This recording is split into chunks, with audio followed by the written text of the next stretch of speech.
Bom dia, boa tarde, boa noite. Estamos começando mais um episódio do Pimentel Cast e hoje estamos recebendo a pré-candidata desembargadora, doutora Nevita Franca. Não é isso, doutora Thaís? Isso mesmo, doutor. Doutora, eu quero dizer que é uma satisfação tê-la aqui conosco no Pimentel Cast. E eu quero dizer que seja muito bem-vinda. E, a princípio, doutora, a gente quer saber um pouco sobre você e sobre sua trajetória profissional até aqui. Doutora Thaís, doutor Ronaldo, a satisfação é toda minha estar aqui no Pimentel Cast. Muito obrigada a vocês, a toda a equipe, aos espectadores e, em especial, a doutor Sulpício, que gentilmente nos ofereceu esse espaço. Então, meu nome é Nevita Franca, eu tenho 15 anos de advocacia mesmo, com muitas audiências. Eu acabei de saber que são mais de 1.200 ações que eu atuei ao longo desses 15 anos, com processos aqui em João Pessoa, em cidades do sertão, do interior, em outros estados. Ao lado da advocacia, eu aliei a trajetória com a sala de aula, dei aula em universidades particulares aqui da capital, dei aula na UEPB, fiz mestrado, fiz doutorado, escrevi um livro que foi objeto da minha tese e tive 2 experiências acadêmicas fora do país, uma na graduação, na França, e outra mais recente no doutorado no Canadá. Então, um pouco da trajetória profissional de Nevita é essa. Foram anos de atuação e com muita alegria. Sou muito orgulhosa de ser advogada. É uma profissão que exerço até os dias de hoje. Hoje cedo eu estava na comarca de Cabedelo, ao lado de minha sócia, realizando audiências. E é uma atividade que eu exerço com paixão. Doutora Nevita, e nós soubemos também que no início da sua trajetória você tem toda uma história com a advocacia sertaneja. Você poderia contar um pouco para a gente? Sem dúvida. Então, eu sou uma sertaneja de coração, doutor Ronaldo. Eu gosto muito do sertão, apesar de eu ter nascida e criada aqui na capital. Eu tenho uma história muito forte, principalmente com a advocacia do sertão, porque quando eu era uma jovem advogada, com uma sala bem pequenininha no Empresarial Plaza Center, um edifício aqui na capital, em frente ao Fórum Cível. Vale salientar que eu vim da classe média, sem nenhum tipo de privilégio. Sou filha de uma professora com um engenheiro e comecei minha advocacia praticamente do zero, com uma pequena sala cedida por um tio em frente ao Fórum Cível, atuando para pequenos comerciantes ali da região, trabalhadores, pessoas simples, e com isso, com responsabilidade, com ética, com competência, eu fui construindo o meu nome. E aí, um belo dia, um grande empresário da cidade de Patos, um visionário, me ligou para agendar uma consulta e me entregou as suas ações mais valiosas, não no sentido financeiro, mas no sentido afetivo. Eram ações de família. Então, ao mesmo tempo que ele é um visionário na cidade de Patos, porque as empresas que ele administra cresceram muito lá ao longo dos anos, eu digo com muita gratidão no meu peito que ele foi também um visionário quando olhou para mim, uma jovem advogada, sem tanta experiência, e entregou as suas ações mais importantes no que diz respeito à guarda de filhos, à convivência. Então, com isso, eu levei aquilo ali com extrema responsabilidade. Os processos estavam não só em Patos, a maioria deles, mas em Recife. E foi ali, em meados de 2012, 2013, que eu, então, afirmo que eu me torno advogada de família.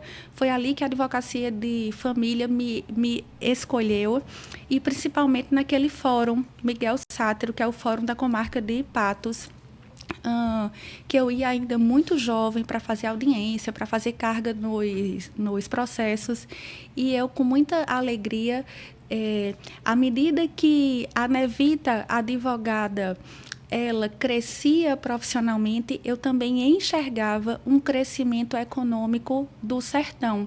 As universidades que aumentavam, a chegada do shopping em Patos, o comércio, a valorização das cidades ali da região. Então, o sertão cresceu muito nesses últimos 15 anos e eu também cresci muito. Então, cada vez que eu volto ao sertão, como agora eu tive a oportunidade de ir por conta da campanha, a Patos, a Sousa, a Cajazeiras, a Pombal, a Coremas, eu volto muito alegre, porque o sertão sempre me acolheu muito bem.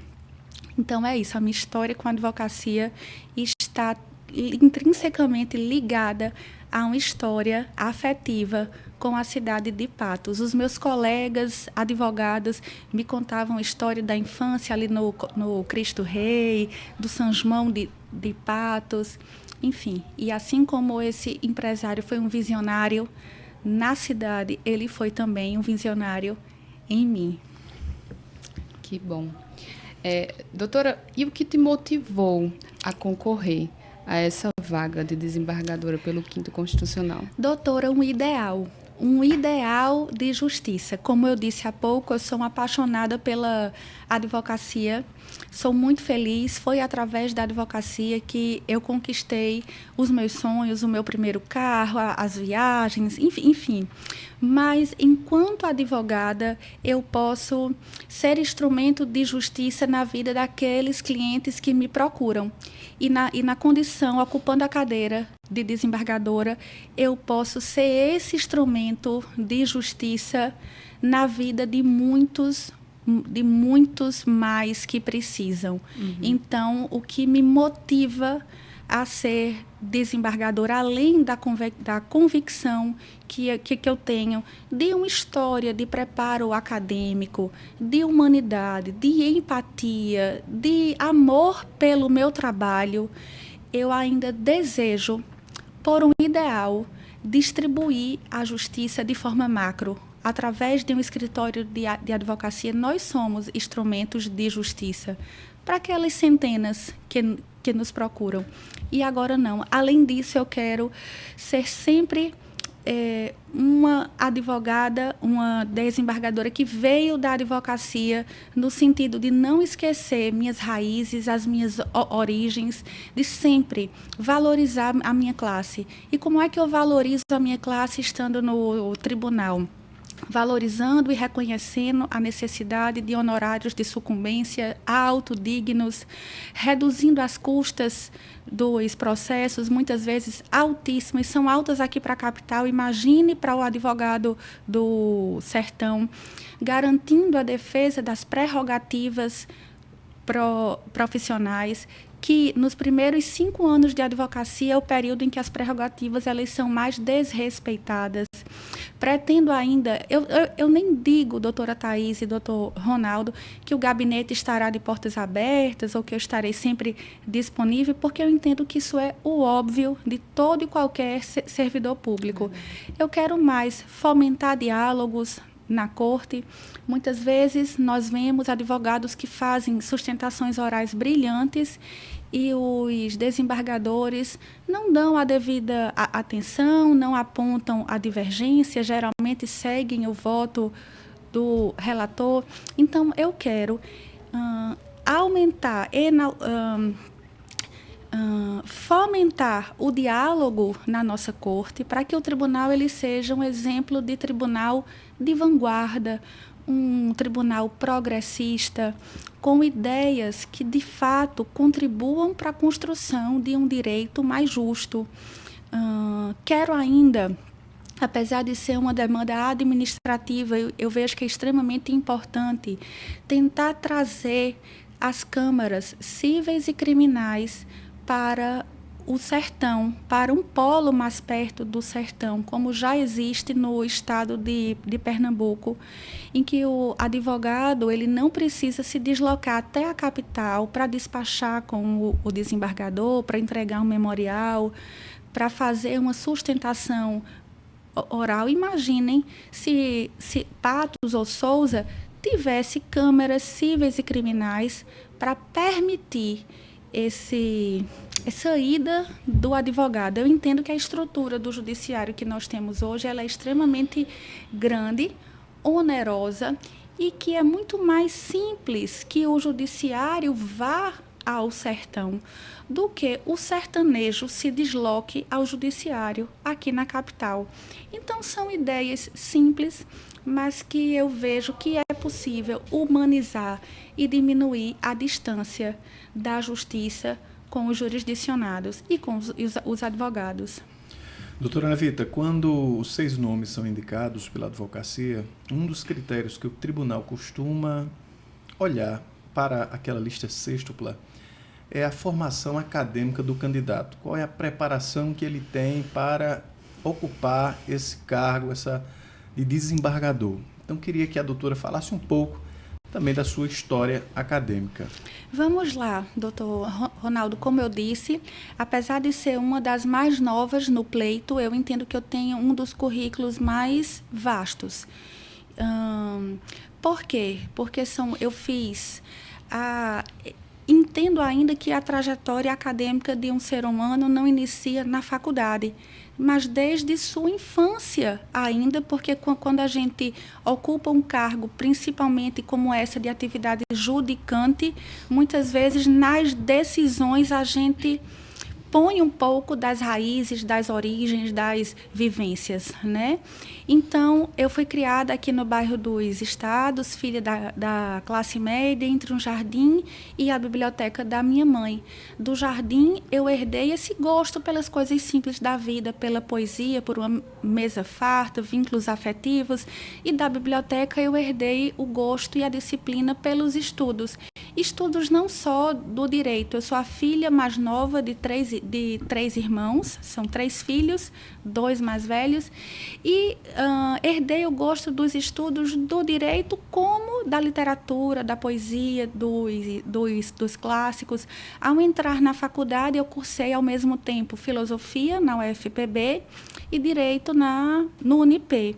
Sempre fiz parte de projetos de pesquisa, aprendi algumas línguas estrangeiras, estudei na França, voltei, me formei, fiz um mestrado, depois no doutorado fui para o Canadá, e toda essa trajetória acadêmica serve para enriquecer as discussões, os debates, os diálogos na nossa corte. Então, eu entendo que é imprescindível que os candidatos tenham essa bagagem do direito, da filosofia, enfim, para enriquecer a nossa corte. Todavia, eu entendo também que não é só um bom currículo que faz um bom candidato.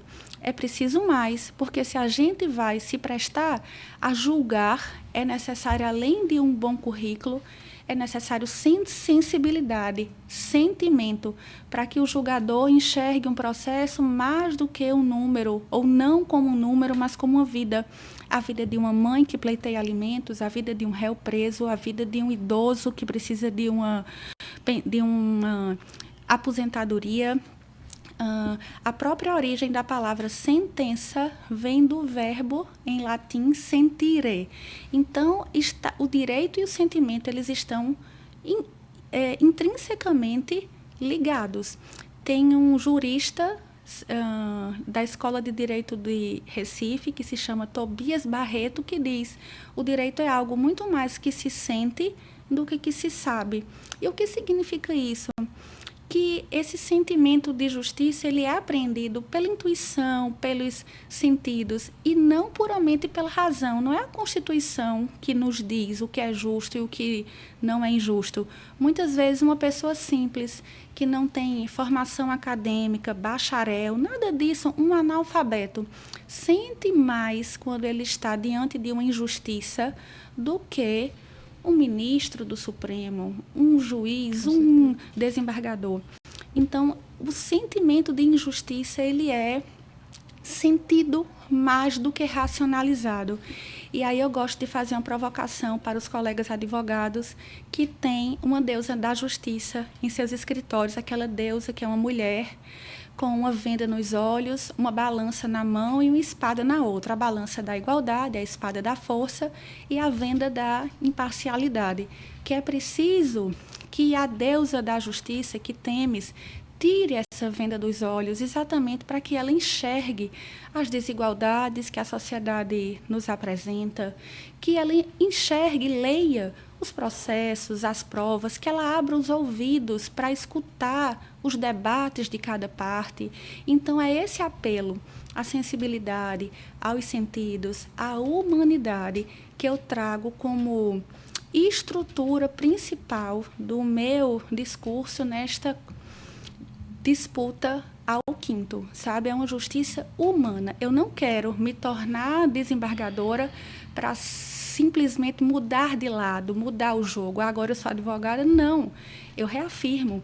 Eu amo o que eu faço na advocacia, sou feliz na advocacia, atuo diariamente, mas eu quero, por o ideal de construção de um mundo mais justo, mais igualitário, mais cidadão, estar lá para ser instrumento da justiça de forma macro, entende?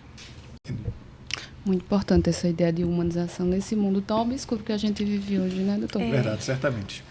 Doutora, em relação à sua carreira como advogada, a doutora tem mais de 15 anos de advocacia.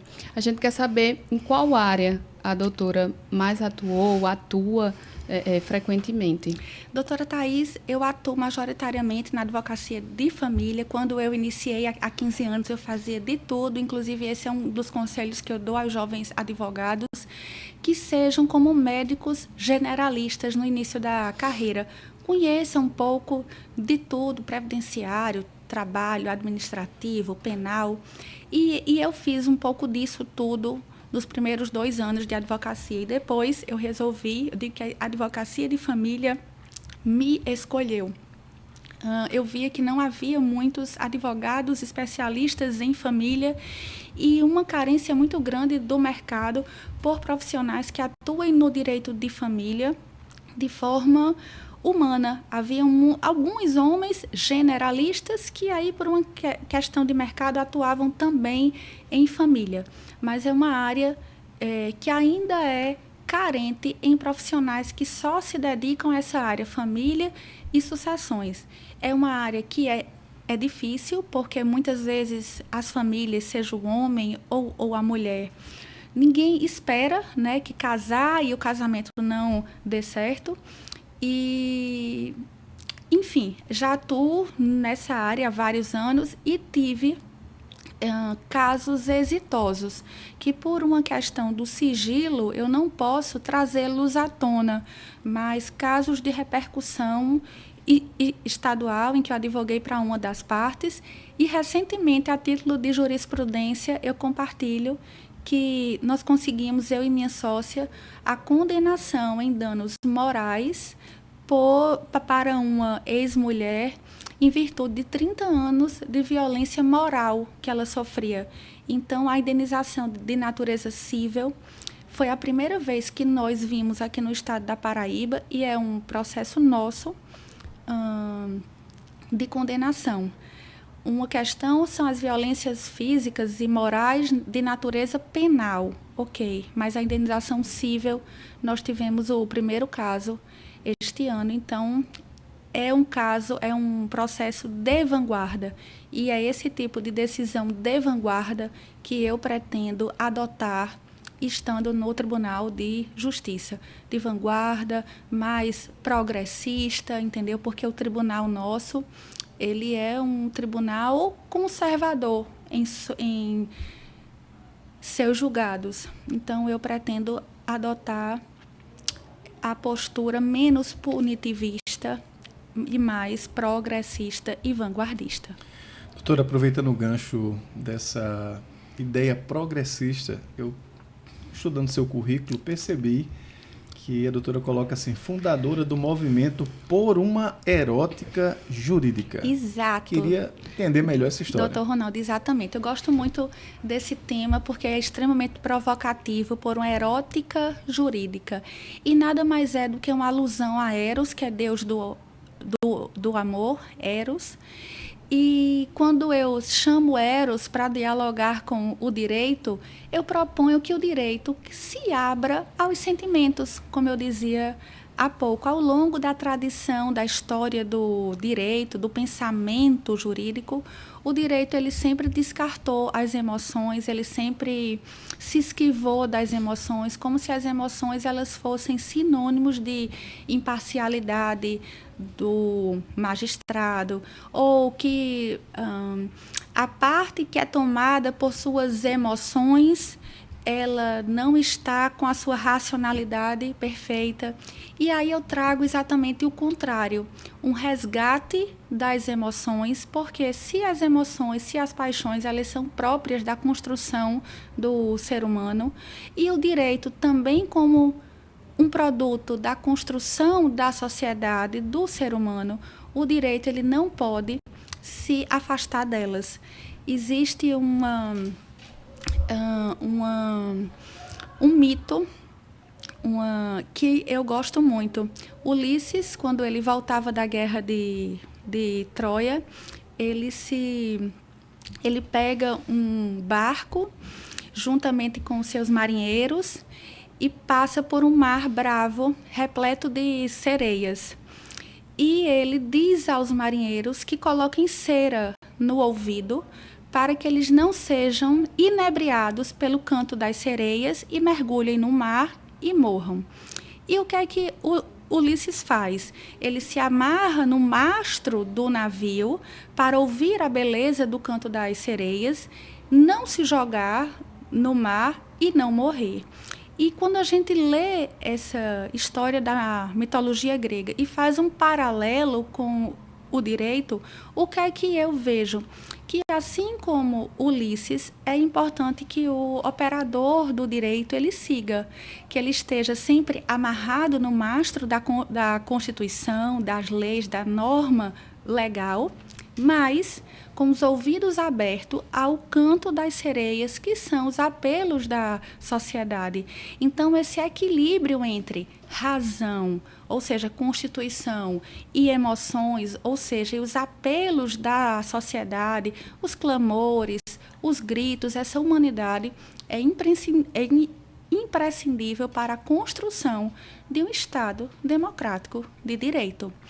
Quando a gente fala ainda em quinto, agora com a OAB, o presidente trouxe a questão da paridade, o Conselho vota na paridade e foi um grande avanço social a paridade nas eleições do quinto. Vai ser a primeira vez que 3 mulheres vão compor a lista sextupla, é uma inovação.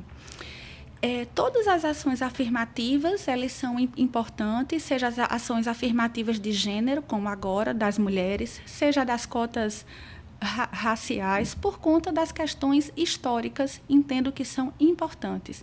No entanto, doutor Ronaldo, doutora Thaís, o Tribunal de Justiça não é um clube da Luluzinha formado por mulheres. Então, uma das bandeiras que eu não pretendo levantar no Tribunal de Justiça é essa bandeira de um feminismo ao extremo, de um feminismo exacerbado. Por quê? Porque eu luto por uma construção de um mundo plural e diverso. Então, é importante que mulheres estejam no tribunal. Hoje em dia, a corte é formada por 19 membros, dos quais apenas 3 são mulheres. No entanto, é preciso mais mulheres, sim, não porque são mulheres, mas pelas mulheres que estarão lá. Porque o tribunal, enquanto órgão colegiado, precisa refletir, precisa ser espelho da sociedade. E a sociedade ela é composta por homens e mulheres, brancos e negros, índios, pardos, trans. Então, enquanto órgão plural, colegiado, espelho da sociedade, ele precisa refletir essa pluralidade. Então, será a primeira vez que eu disputarei uma seleção com um benefício de uma cota.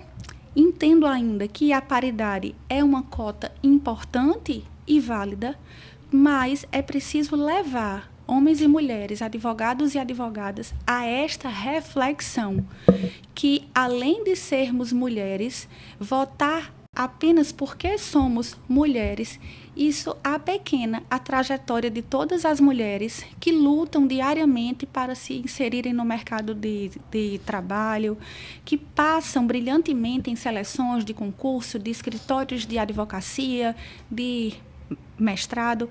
Então, é importante eleger mulheres, não porque são mulheres, mas pelas mulheres que elas são. Entendeu? Entendi. Muito bem. A gente ia fazer uma pergunta justamente sobre a representatividade feminina, né, no judiciário, mas a doutora já respondeu brilhantemente. Isso, mas entendo que o judiciário, que os cargos de poder, de liderança, precisam sim ter mais mulheres. Inclusive, este ponto é uma das diretrizes da ONU, da Organização das Nações Unidas, como meta para o novo milênio. A valorização de mulheres em cenários de liderança. Por quê? Porque tornam o ambiente mais leve, a questão da hierarquia, da flexibilidade, da satisfação dos liderados. Então, quem entende que, por eu ser nova, eu faço 40 anos esse ano, e por eu ser mulher, isso seria uma dificuldade ou um empecilho para chegar ao quinto, está completamente enganado e em desacordo com as próprias orientações e diretrizes da ONU para o novo milênio, que acredita no potencial das mulheres e dos jovens em setores, em cargos de liderança. Então, eu estou completamente convicta que eu, estando no Tribunal de Justiça, eu tenho muito a contribuir com a nossa classe. Muito bem. E, doutora, assim, em relação aos seus casos, como advogada, eu sei que a maioria corre em segredo, mas teria algum caso marcante em que a doutora atuou, que lhe engrandeceu de alguma forma, lhe mostrou algo para a sua vida? Sim, doutora. Todos esses casos que envolvem guarda de criança são muito marcantes para mim. Então, eu atuei em casos de políticos, de um casal, marido e mulher, de um político aqui da cidade, que mexeu muito comigo, com o meu senso de maternidade, mas não posso, em absoluto, lhe compartilhar. Mas, graças a Deus, ao longo dos 15 anos, o meu nome na advocacia de família tem se fortalecido e partes de relevo têm me procurado, e isso me dá muito carinho, assim, muito amor pelo que eu faço, esse reconhecimento profissional que eu galguei ao longo dos anos. Doutora, como é que a doutora avalia o estado atual do judiciário na Paraíba e no Brasil? E dentro dessa resposta, eu queria também ouvir a doutora os reflexos da política, da polarização que o Brasil se encontra e como isso repercute no judiciário. Tá, vamos lá.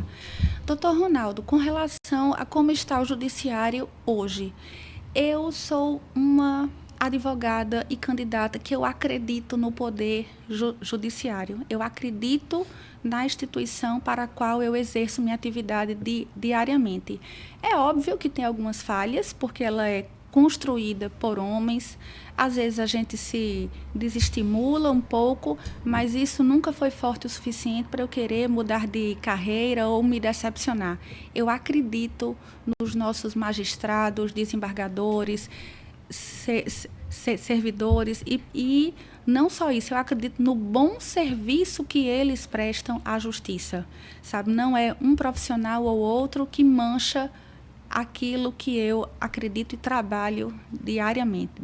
Diariamente eu vejo decisões justas, eu vejo audiências bem conduzidas, advogados, juízes humanos que transpõem o seu melhor para o trabalho. Com relação à polarização da política, todo o extremo, isso não sou eu que digo, é Aristóteles, lá no livro 5 da Ética a Nicômaco, em que Aristóteles fala da justiça, que todo extremo é negativo, seja o extremo do excesso ou o extremo da falta. Então, é preciso adotar, num mundo polarizado, num mundo de extremos, um bom senso, uma sensatez, um equilíbrio, uma equidade. Com relação à política, tanto no cenário nacional e mais especificamente no cenário da nossa ordem, eu, enquanto uma postulante a uma cadeira no Poder Judiciário, já adotei o entendimento de não me envolver. Eu exercerei o direito de votar nas eleições aqui da OAB, mas por convicção também, por ideal daquilo que eu entendo de ético, de justo, de sério.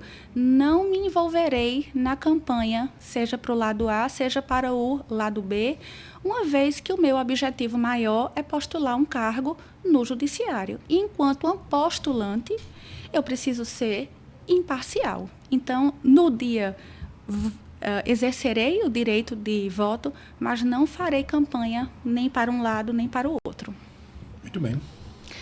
Doutora, no início da nossa conversa, a doutora tinha falado em relação a alguns desafios que são enfrentados, né, pelo judiciário. Quais são esses desafios que a doutora mais verifica e quais são as oportunidades de melhorias que a doutora expõe para a gente agora? Vamos lá, doutora Thais. Os desafios do judiciário, eu confesso que eu não conheço muito, mas os desafios da advocacia, esses eu conheço bastante.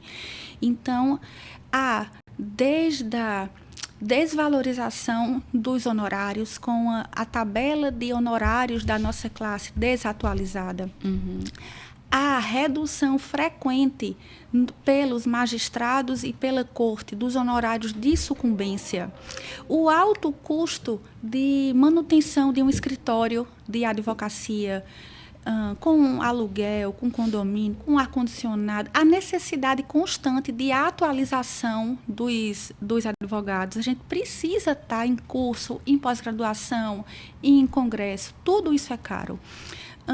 Muitos advogados, eles não têm onde atender, sabe? Essa realidade é ainda mais gritante no sertão.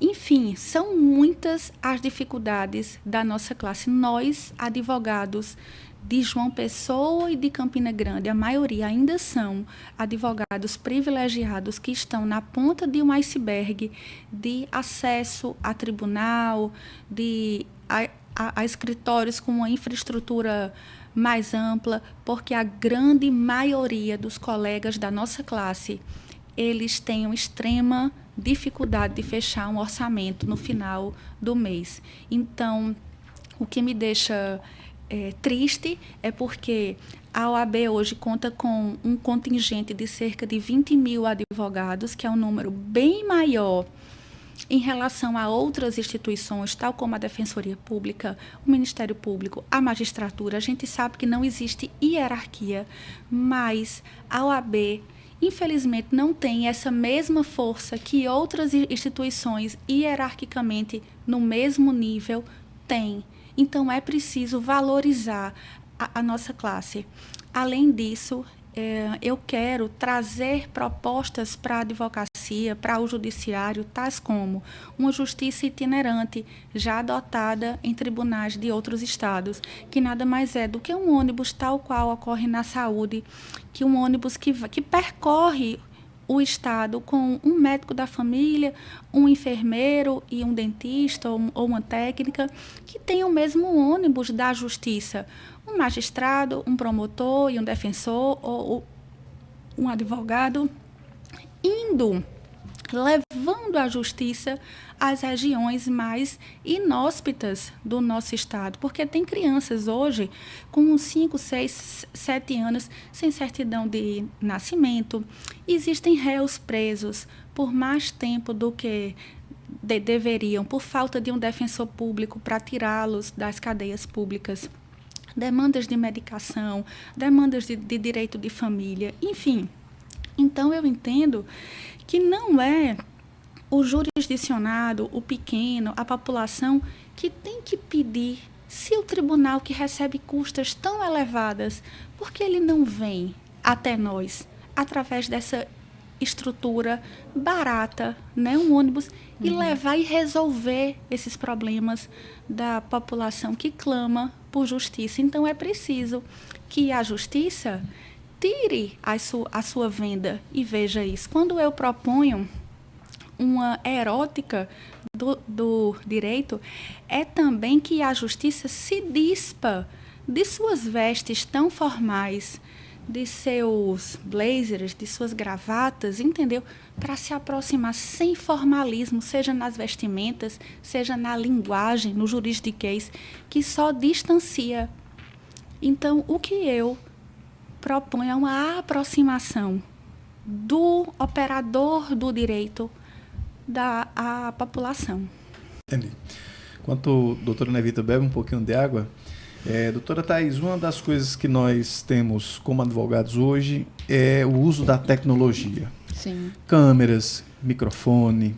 Hoje a advocacia avançou bastante. Hoje nós temos o direito eletrônico, temos várias áreas do direito também, doutora Nevita, ligada à tecnologia, criptomoeda. Isso aí avançou muito. O direito, ele avançou muito e nem sempre, é claro, a legislação acompanha, mas a jurisprudência ela tem que estar atenta a esse cenário. Eu queria saber qual a opinião da doutora sobre o uso da tecnologia. A doutora deu exemplo desse ônibus para dar acesso às pessoas, para facilitar. Então, qual a opinião da doutora sobre o uso da tecnologia? Quais as inovações tecnológicas a doutora considera importante e de que forma isso pode contribuir ou atrapalhar a advocacia? Porque muitos colegas advogados até são um pouco resistentes, relutantes, não gostam de fazer audiências virtuais, fica aquela dúvida, se fosse presencial o resultado seria outro. Como é que a doutora enxerga isso? Doutor Ronaldo, eu sou uma fã da tecnologia. Eu adoro a inovação, a tecnologia, desde um Alexa a um smartphone, a um aplicativo de última geração, e procuro constantemente estar dentro das novas tecnologias, porque eu acho que elas são um aliado importantíssimo ao operador do direito, exatamente para melhorar o processo em termos de celeridade, de decisões mais rápidas, de métrica, para se medir quantas sentenças foram obtidas no gabinete tal, assim como os robôs que captam as jurisprudências mais atualizadas. Enfim, eu pretendo utilizar instrumentos de inovação e de tecnologia no gabinete. Acho a tecnologia importantíssimo como meio do processo, como instrumento e não como fim. Então, aí está o grande detalhe que merece ser pontuado. A tecnologia ela está indissociável do operador do direito. Os mais idosos, os conservadores precisam se abrir à tecnologia, mas nunca a função judicante, aquilo que falávamos, essa intuição do que é justo, que é puramente emocional, sensível, pode ser substituída por um robô. Então, os robôs e a tecnologia e os sistemas, os softwares que nos ajudam a otimizar o nosso tempo e o trabalho, eles serão e são muito bem-vindos a qualquer tipo de trabalho no direito. No entanto, a atividade própria do julgamento, ela não pode ser atribuída a uma máquina. Nunca, jamais. É verdade. Sim. Concordo. Doutora, veja só, em relação ao 5º Constitucional, qual a importância que a doutora acha do 5º Constitucional para o Judiciário? Importantíssimo. É um artigo da Constituição que está presente desde a Constituição de 34. O 5º faz aniversário de 90 anos esse ano, está presente em todos os tribunais com diferenças de proporções, e é exatamente para que o tribunal ele seja contemplado com um membro vindo da advocacia que estava ali mais perto das dores da população. Então, é um instrumento constitucional importantíssimo que completa esse ano 90 anos e que tem que ser mantido. Doutora, aproveitando o gancho da pergunta, doutora Thaís, como representante da advocacia, entenda que, inclusive, a gente às vezes conversa com magistrados e muitas vezes eles são contra o quinto constitucional. Dizem, não deveria existir, o tribunal deveria ser formado só por magistrados de carreira. E a gente escuta essa fala. Então, como representante da advocacia, quais contribuições você acredita que pode trazer para o tribunal e que resposta a doutora daria para um magistrado que tem esse tipo de posicionamento contra o quinto constitucional? Provoque uma nova constituinte e retire esta cláusula da Constituição. Mas enquanto esta cláusula for mantida na Constituição, eu e colegas disputaremos este cargo que nos é facultado, exatamente para trazer a voz da advocacia. Advocados é aqueles que falam, que brigam, que lutam pelos direitos da população. E é importante que o advogado que ocupar a cadeira vinda do quinto, que ele não perca na trajetória esses valores, as suas origens, as suas raízes na advocacia. Não esqueça as suas lutas, que a toga da magistratura não encubra as nossas dores, as dores da nossa classe. Então, você, no cargo de desembargadora, Pois não. qual seria o seu projeto central, a coluna, sim, A coluna central. que lhe representaria como desembargadora oriunda da advocacia? Vamos lá. Representar, valorizar a minha classe. A partir da valorização, do aumento dos honorários de sucumbência, porque é verba alimentar e os meus colegas advogados precisam. É uma classe batalhadora, lutadora e precisa de honorários de sucumbência, de expedição rápida de alvarás. Ainda, garantia e defesa das nossas prerrogativas profissionais. Sim. Redução das custas, o que acaba desmotivando o ingresso de recursos por parte de partes e advogados, porque não podem recorrer uma vez que as custas são muito altas. Criação de salas de atendimentos para advogados. Apesar de ser um pleito administrativo, é importante que o desembargador que ocupe o quinto tenha essa voz lá dentro de permitir que os tribunais, que os fóruns tenham salas dignas para advogados atenderem seus clientes, porque ao mesmo tempo que nós vemos estruturas onerosas como o Fórum Cível aqui da capital, que para manutenção é extremamente cara, há comarcas em que fóruns foram desinstalados e isso acaba gerando um prejuízo para a população ali da vizinhança. Então, a manutenção desses fóruns das comarcas pequenas, porque às vezes é o único acesso que o advogado, que a população tem para pedir algo à justiça. Outro ponto, fomentar diálogos e debates e gerar divergências nos votos, porque o que a gente vê também muito é a corte votando de forma unânime, sem apreciar as sustentações orais, as discussões ali daquele recurso.